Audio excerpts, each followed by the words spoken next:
On பண்ணிட்டேன். Hi நம்ம ஸ்ரீ சக்தி celebrity வந்து பேசுறோம். இன்னைக்கு என்ன லைவ் அப்படின்னு பாத்தீங்க அப்படின்னா சூப்பரான லக்ஸரி கலெக்ஷன் தாங்க. நிறைய பேர் லக்ஸரி காட்டுங்க அப்படின்னு கேட்டிருந்தீங்க. அப்புறமா பாத்தீங்க அப்படின்னா பிரைடல் புடவை, நிறைய பேர் பட்டு புடவை, பிரைடல் புடவை எனக்கு லோ பிரைஸ்ல காட்டுங்கன்னு கேட்டிருந்தீங்க.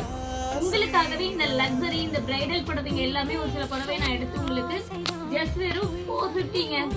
450 all over India free shipping. ஒரு சாரி நீங்க பர்ச்சேஸ் பண்ணாலுமே உங்களுக்கு அந்த ஆஃபர் வந்துடும். செம்ம அழகான கலர் காம்பினேஷன்ஸ், டிசைன்ஸ் எல்லாமே இருக்கு இந்த லைவ்ல. மிஸ் பண்ணாம இந்த லைவை மிஸ் பண்ணாம வாட்ச் பண்ணுங்க. அப்பதான் இந்த மாதிரி ஒரு சூப்பர் பிரீமியம் குவாலிட்டி புடவைங்களை நீங்க ஆர்டர் பிளேஸ் பண்ணிக்க முடியும். ஜஸ்ட் ஒரு 450ங்க. இதெல்லாம் 450க்கு கொடுப்பீங்களா அப்படின்னு நீங்க பார்த்துட்டே இருந்தீங்கன்னா கிடைக்காது. டக்குன்னு லைவோட லிங்க் கீழே கொடுத்துருக்கேன், மிஸ் பண்ணாம வந்து ஜாயின் பண்ணிக்கோங்க. கோல்டன் கலர் கேட்டீங்க, நிறைய பேர் வந்து லக்ஸரியில சூப்பர் ஹிட்டான இந்த மாதிரி ஒரு லைட் அண்ட் டார்க் ஷேட் பேட்டர்ன்லாம் கேட்டிருந்தீங்க. உங்களுக்கு பார்டர் வெட்ட மாதிரி வேணும்னாலும் பார்டர் வெட்டது இருக்கு. நிறைய பேர் கேட்டால் வைரூசி பேட்டர்னும் இருக்குங்க. எக்கச்சக்கமான சாரீஸ் இருக்கு. நான் சும்மா சாம்பிளுக்காக காட்டும் போது இவ்வளோ வெரைட்டிஸ் காட்டுறேன். மிஸ் பண்ணாமல் லைவ்ல வந்து ஜாயின் பண்ணிக்கோங்க. தேங்க்யூ ஃபார் வாட்சிங்.